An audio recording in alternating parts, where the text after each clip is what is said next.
How do you bounce back from a game like this? Yeah, I think we hung in there the first half. I think down 11 at halftime, and really hadn't made a shot. I felt like if we continued to defend, not that we were perfect, but I thought we put ourselves in a decent position. And then obviously the third quarter was a dagger. And we have to regroup a little bit, not a little bit, we need to regroup, and some of that, is finding, collectively, I think we need to communicate. If there's one thing that, you point to, that I see that's not there, that can fix a lot of things, whatever those situations are, whether it's small pick and roll, it's transition defense, we have to be willing to talk and point all those different things to get us on the same page on both ends. And I thought our shot selection tonight was good. We didn't see the ball go in. There's still sometimes we're passing shots up, but we gotta keep taking open looks. And when you're not seeing the ball go in, that's hard too. Yeah, I was just about to ask that. Psychologically, how does not seeing the ball go in kind of affect everything else on the court? Yeah, I mean, guys are human, and there's certainly a lift when you feel like you're doing the right thing and you're not rewarded for it ultimately by when you're scoring. That hasn't been, we've had bad shooting nights, but I didn't think, we came apart from that. As I said, there's times when you have to take those if they're, good shots. And that's not to say you don't drive the ball either, but quick decisions and then kick it. When the ball changed sides of the floor, I thought good things happened. But again, you're in transition defense situations even more. And we got driven. We've got to do a better job containing the ball, particularly when we're more aggressive in pick and roll. We're going to be in closeout situations. And they hit a lot of those shots early, and then as the game went on, they began to drive us in those closeout situations. Coach, you emptied your bench for the second game in a row. A lot of people might think those are garbage minutes, but people like Trent and Garrison have gotten some good playing time off of that. I'm curious to know, what are you looking for when you do that and put those players in? Really the same thing that you're looking for, with the rotational guys. You want them to be disciplined defensively, you want them to get back, and execute and try to generate good shots. Third quarter, I think it was 8:40, you called the timeout. You got beaten deep on a fast break. I'm curious, what specifically did you see there that you needed to address? Well, it was more than just one possession. It was an accumulation. That's usually when those timeouts come. If you're going to call an early timeout before the mandatory, that you see, usually you see a run, and that's what that was. They leak out after they contest shots, and for the most part, we did a good job of the other guy in the high quadrant getting back, and sometimes there was a few times it just kind of went over an extended hand. But again, we have to get it done in those situations. And, our guys know that. We call the timeout to get refocused and have a good possession offensively.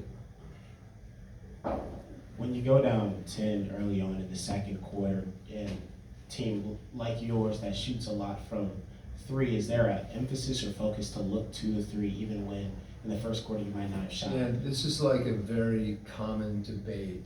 When a team isn't shooting well, everybody says go inside. And it really has, if you have a post presence like that, and we have some guys that post, go inside to me means drive the ball, and oftentimes, or make the right decision, and oftentimes you're not going to get all the way to the rim. We played through the post a couple times tonight, and I thought we used our post guys to pass the ball. Yes, there's a point when the ball's not going in that you don't want to just, but you don't want to pass shots up. I think it has more to do with what you're your focus is. And, you know, there's times when you can make a quick decision to get to the rim, draw a foul.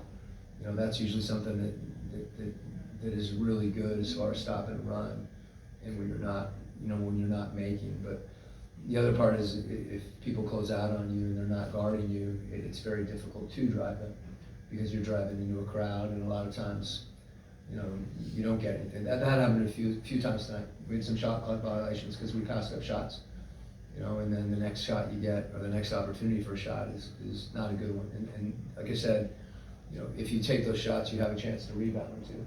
You know, and if they're a good shot, you know, for a team that, you know, we've had situations before where you're not making, and particularly when you're down later, you want to keep shooting because some of those shots get you back, you know, back in the game. I wouldn't want to tell Bogey, you know, to pass up open ones. You know, I would like our guys to catch and drive the ball and then kick it, but that might end up being a 3-2. You know. Given this is the second poor performance in a row on a back-to-back, do you just chalk this up to just a bad performance on the court, or do you feel that any of the external noise maybe surrounding the team is having any effect on you guys? You know, I think, you know, both, tonight was different than last night. Last night we were on our heels the entire game. You know, it may not have looked as different on the box score, but those were two different games. You know, as I said, I thought we were generating good shots tonight. They weren't going in. And we had possessions. There was a number of possessions defensively where we guarded well. You know, and you know, Kuzma hit a tough turnaround over an extended hand. You know, the ball bounces, you know, the wrong way, and they get a shot. So we have to play through those possessions. You know, and any time, you know, whether it's you're down, you're not playing well, there's always opportunities to kind of look outside. And I think our guys continue to be focused. And as I said, to regroup a little bit right now is a good thing. And we're playing a lot of games. You know, we're 4-6. We've got some games coming quickly, and not a lot of time to practice and regroup that way.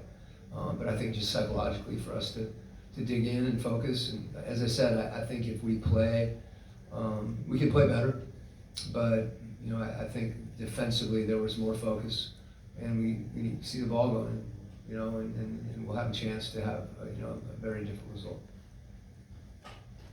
Okay. Quinn, the opposing paint points obviously were a big problem in the first quarter. Indiana last night. Again, tonight Washington had 60 points in the paint, had a bunch in that run in the third quarter. What do you attribute that to, and what's the potential fix? Well, there's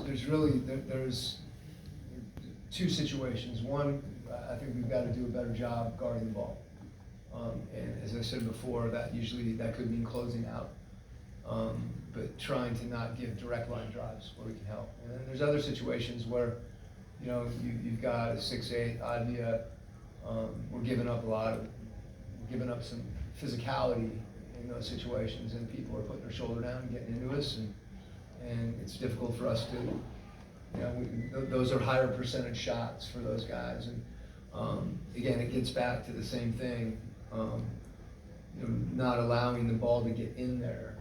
But as I said, if someone's going full speed and they're driving into you, you got to make a stand. We had 2 or 3 times we tried to step in front and take a charge. That's one thing we can do. You know, Clint can come over and contest a shot, but if it's deep like that, the ball is in the paint. There's offensive rebounding opportunities. As I'm going through this, these are all the things we need to do better. Okay.